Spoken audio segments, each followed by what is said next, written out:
Hey, what's up? This is Misha Horsey from the Business of Basketball, and our mission here is to make sure that we are ungatekeeping the basketball industry. So we want to give you access to careers, opportunities, and what it looks like to be in a game of basketball beyond the court. Yo, we are live at the Hoopbus, like live in person on the actual Hoopbus. We have assistant producer here, Coco.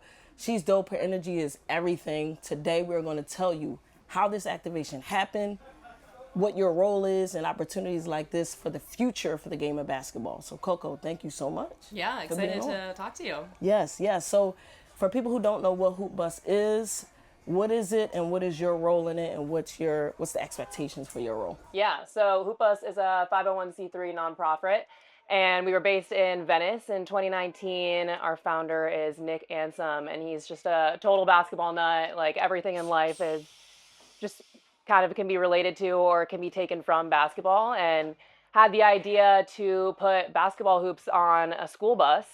And from there, with the support of his friends in the community in Venice, was able to fundraise and buy a bus. So the first bus was in California, and from there it just totally exploded. They did a tour right after Kobe passed away in California, a cross-country tour, and kind of grew like a really strong foundation of people that were like-minded and really loved the sport of basketball. And from there, we're able to buy 5 more buses. So there's currently 6 buses in the United States and 3 that are abroad. So definitely like really great Y'all moving. for Hoopbus. Yeah. Y'all moving. Y'all had some viral moments. You had Rihanna and A$AP Rocky. Yeah, we did. That was and lit. Those are the couple goals for sure. So when everybody looked at that, they probably was like, "What? How y'all get that?" It's insane. Yeah, it's crazy. We'll talk about that moment, but I want to go from the beginning of like, how'd you get into Hoopbus? Because you're a volleyball player. Yeah. Yeah. So how'd you start working with Hoopbus? Yeah, so basketball was never, I played a little bit when I was younger, but it was never something that really took me or I had interest in. And then when I got to college, I've always been into sport and love the way that it just connects people from just like a really down-to-earth basis. And when I went to NYU, there's a class called How Basketball Can Save the World, which I was like, of course I'm going to take that. It was an elective. So I took that with Professor David Hollander. And from there, just like was obsessed with basketball. Like, it literally took like a couple days, and I was like, I love this thing. Like, whatever it is, I want to learn more about it, because basketball is so much more than just a sport. And from there, was able to get connected to Hoopbus from Professor Hollander. And then once I was with Hoopbus, that was last summer, I started interning, and that was in New York, and just fell in love with it and have been here ever since.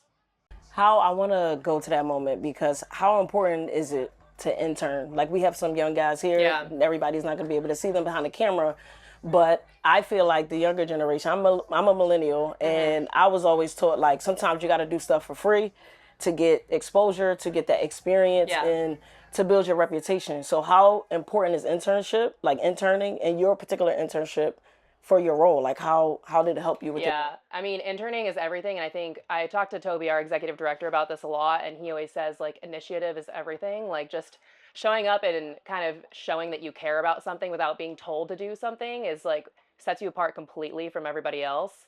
But yeah, interning is huge, and I think it can definitely be a grind. Always looking online for opportunities that they're applying for, and it kind of just feels like you're sending an application to avoid. But when you actually meet people on the ground and you're trying to find and create connections with people, just talking to them face to face, like we just met today, or we met online, but you know, now we're talking, like I would consider you a friend now, you know, someone I can talk to, ask for advice, and you have a plethora of different experiences that you've had in your past that could totally help me in mine.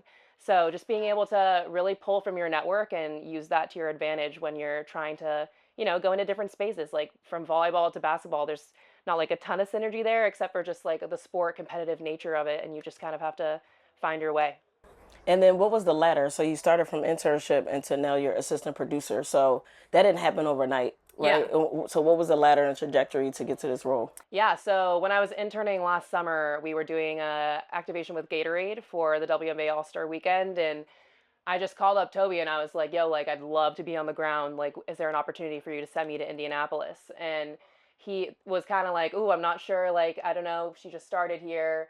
But Jeremy, who I worked with on the ground in New York, was like, yes, like, I feel like you should just do it. And so they sent me, and had a great experience there, was able to refurbish a court and work with a lot more of our team members in California, like Chantel Anderson, who is like a really big a role model for me. And through meeting those people and kind of showing that I really cared and putting in the work, was able to just build more confidence and trust with them and me.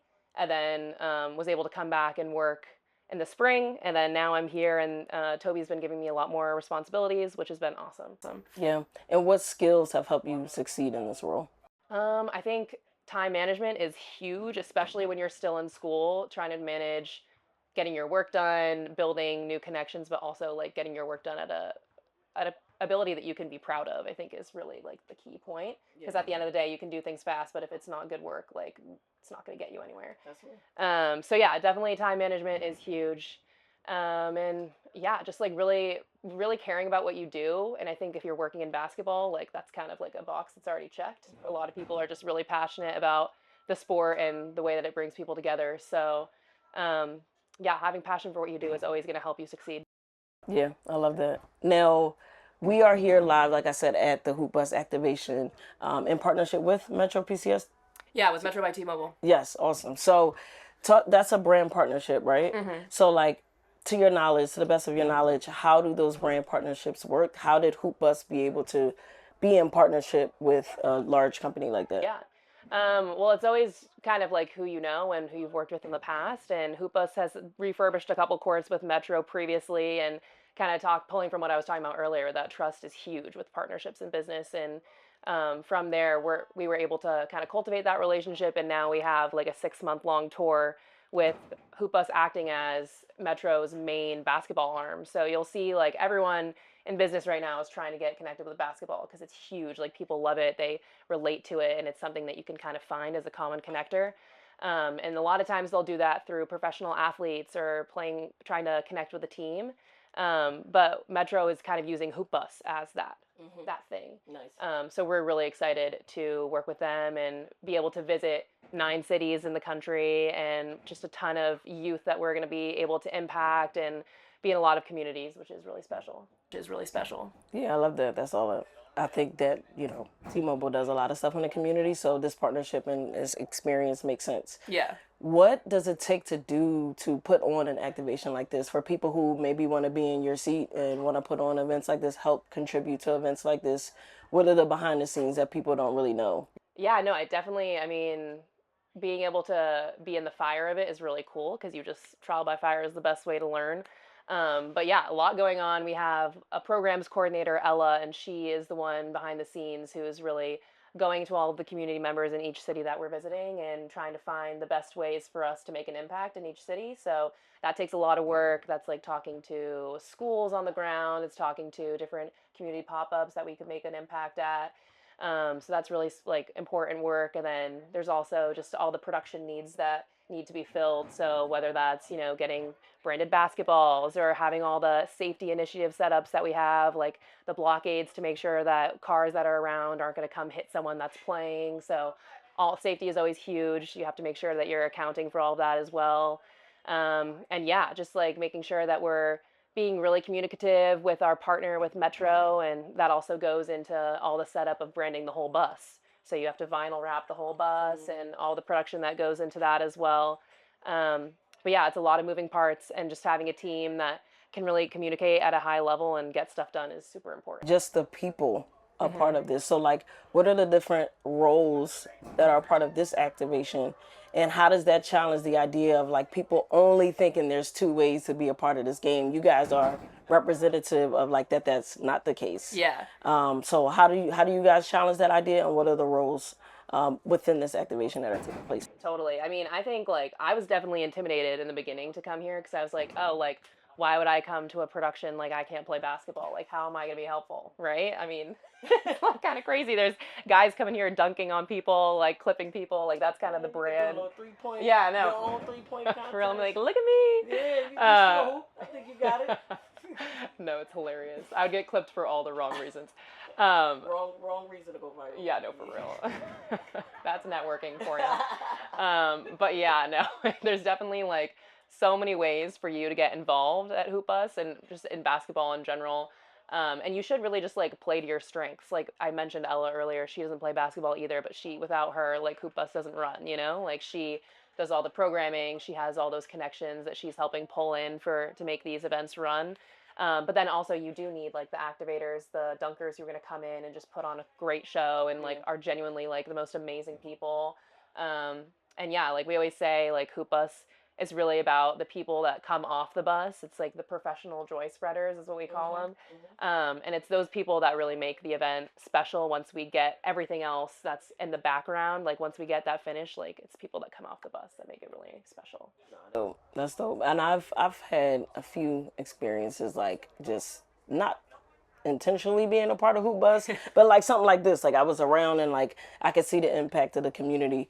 From your perspective, what impact has Hoopbus had on the community, like the basketball community? And even like for the most part you're going into inner cities sometimes. So like how important is that exposure as well? No, it's everything. And like one of my favorite examples is actually from New York, from the Knicks playoffs.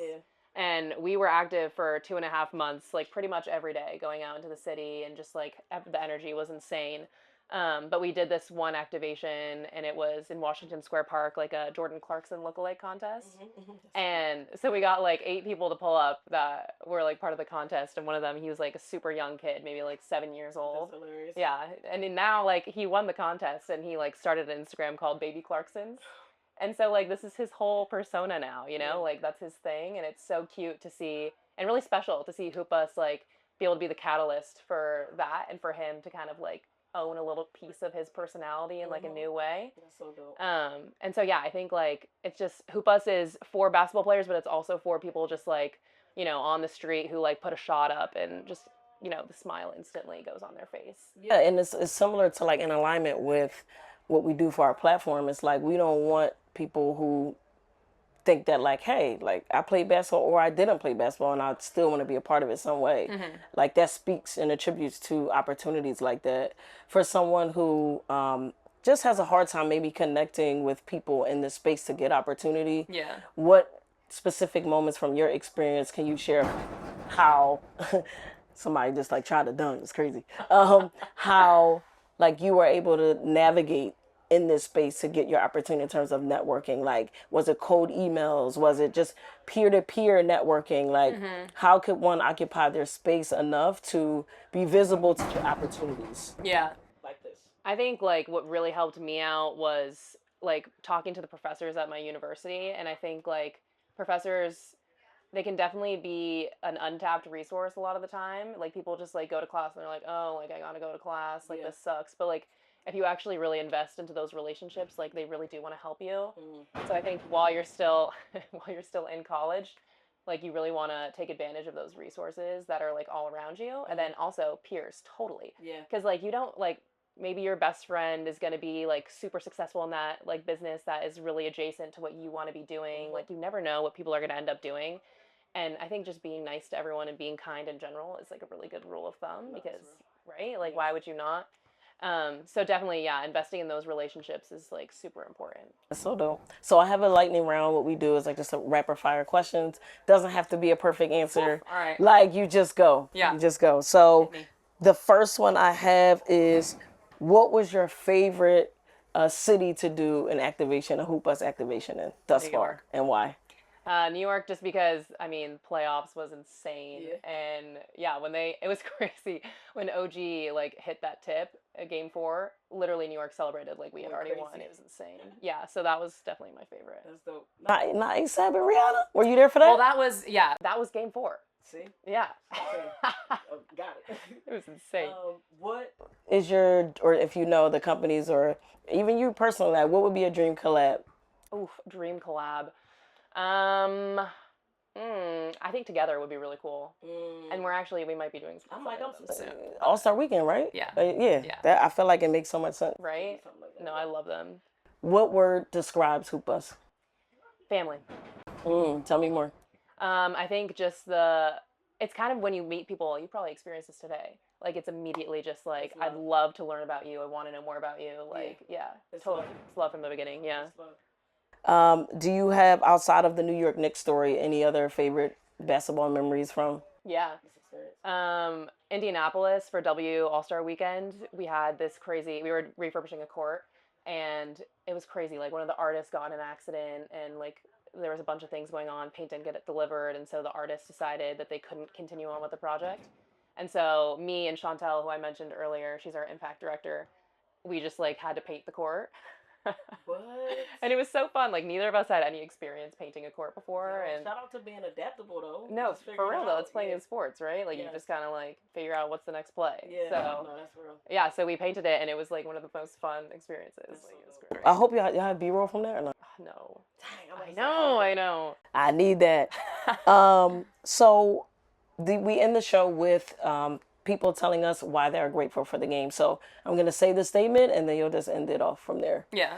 So I am grateful for the game of basketball because it introduces you to the people that you probably never would have been introduced to previously, and just like gives you a whole new community of people to be able to really rely on and learn from. I agree. Ditto. Thank you, Coco. Thank you. Appreciate you. Hey guys, again, we are live, Hoopbus activation. This was amazing. The tour, you want to tell them a little bit more about the tour? Because it's going to be... So we've already hit DC. Now we're in Philadelphia. We're coming to Chicago next for W All-Star Weekend. We'll be there all week. Follow along on our website. We got everything up there. But if you want to come get dunked on, or if you want some giveaways, this is the place to be. Where should they follow? The Hoopbus, at the Hoopbus. Yes, that's another episode of Business of Basketball. I'm your host, Alicia Horsey. See you on the next one. See ya.